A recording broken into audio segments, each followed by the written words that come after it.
Hello dear students, welcome to my channel BK Munna Lal. आज मैं आपको translation from Hindi to English में प्रेजेंट कंटिन्यूअस टेंस डिस्कस करने वाला हूं। यदि अभी तक आप मेरे चैनल पर नए हो तो चैनल को सब्सक्राइब अवश्य कर लें, जिससे आप मेरे आने वाले हर वीडियो का नोटिफिकेशन प्राप्त कर सकें। तो आइए शुरू करते हैं। Translation from Hindi to English present continuous tense.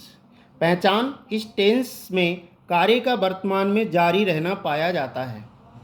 Present continuous में कार्य का जारी रहना पाया जाता है। कंटिन्यूअस शब्द का ही अर्थ होता है जारी रहना, और प्रेजेंट का अर्थ होता है वर्तमान। तो वर्तमान में जिस वाक्य में कार्य का जारी रहना पाया जाए वह प्रेजेंट कंटिन्यूअस टेंस का वाक्य होता है।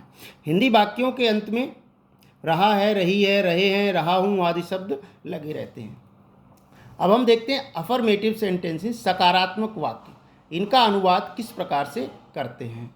अनुवाद का सूत्र है S S singular subject plus is. एक वचन करता है तो इज आएगा, वर्ब की फर्स्ट फॉर्म में आईएनजी लगेगी, ऑब्जेक्ट कंप्लीमेंट आदि, फिर फुल स्टॉप लगेगा। उदाहरण है, वह एक पत्र लिख रहा है, he is writing a letter. Mohan सड़क पर दौड़ रहा है, Mohan is running on the road. अब सूत्र नंबर 2, यदि सब्जेक्ट आई है तो एम आएगा, वर्ब की फर्स्ट फॉर्म में आईएनजी लिखा जाएगा, ऑब्जेक्ट कंप्लीमेंट आदि जो भी शब्द हैं फुल स्टॉप लगेगा। मैं एक कहानी पढ़ रहा हूँ, I am reading a story. अगर हमारा सब्जेक्ट बहुवचन का है, प्लूरल सब्जेक्ट है तो आर लगेगा, वर्ब की फर्स्ट फॉर्म में आईएनजी लगेगी, ऑब्जेक्ट कॉम्प्लीमेंट वर्ड्स जो भी हैं फिर फुल स्टॉप लगेगा। उदाहरण है, लड़के मैदान में खेल रहे हैं, boys are playing in the field.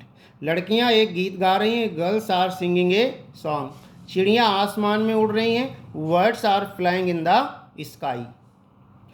अब प्रेजेंट कंटिन्यूअस के नेगेटिव सेंटेंसेस को देखेंगे, नकारात्मक वाक्यों को देखेंगे।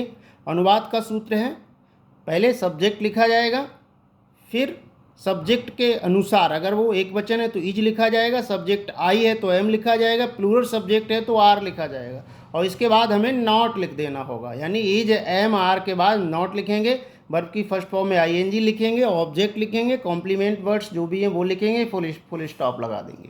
उदाहरण से देखते हैं, वह एक पत्र नहीं लिख रहा है। अब वह एक वचन का है तो he is not writing a letter. मैं स्कूल नहीं जा रहा हूँ, I am not going to school. बच्चे फूल नहीं तोड़ रहे हैं, children are not picking flowers.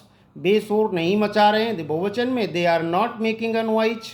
अब हम इंटरोगेटिव सेंटेंसेस को देखेंगे, प्रश्नवाचक वाक्यों को कैसे बनाएंगे। तो इसी में दो प्रकार के क्वेश्चंस होते हैं, टैग क्वेश्चंस और क्वेश्चन वर्ड्स वाले होते हैं।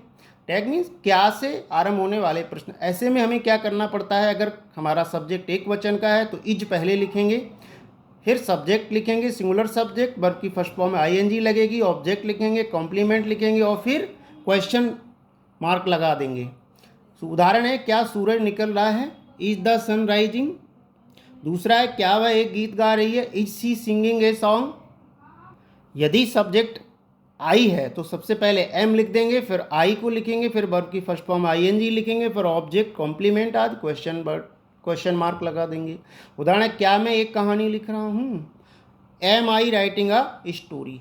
अब हम देखेंगे, अगर हमारा सब्जेक्ट बहुवचन का होता है तो क्या करेंगे, तो उसमें आर पहले लिख देंगे, फिर प्लूरल सब्जेक्ट लिखेंगे, वर्ब की फर्स्ट फॉर्म आईएनजी लिखेंगे, ऑब्जेक्ट लिखेंगे, कॉम्प्लीमेंट क्वेश्चन मार्क लगा देंगे।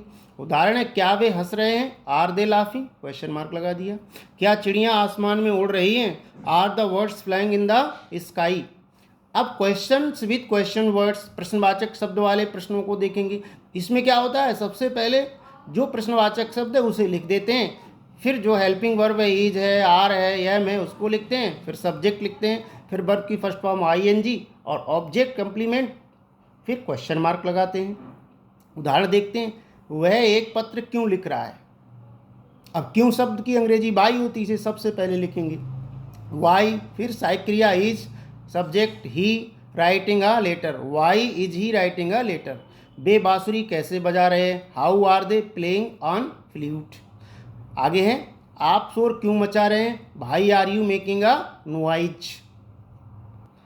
अब प्रेजेंट कंटिन्यूअस टेंस के इंटरोगेटिव नेगेटिव सेंटेंसेस को देखेंगे, वे प्रश्नवाचक वाक्य जो नकारात्मक हैं। प्रश्नवाचक वाक्य तो दो तरह के होते हैं, एक क्या से आरंभ होने वाले और प्रश्नवाचक शब्द वाले। तो सबसे पहले टैग क्वेश्चंस को देखेंगे।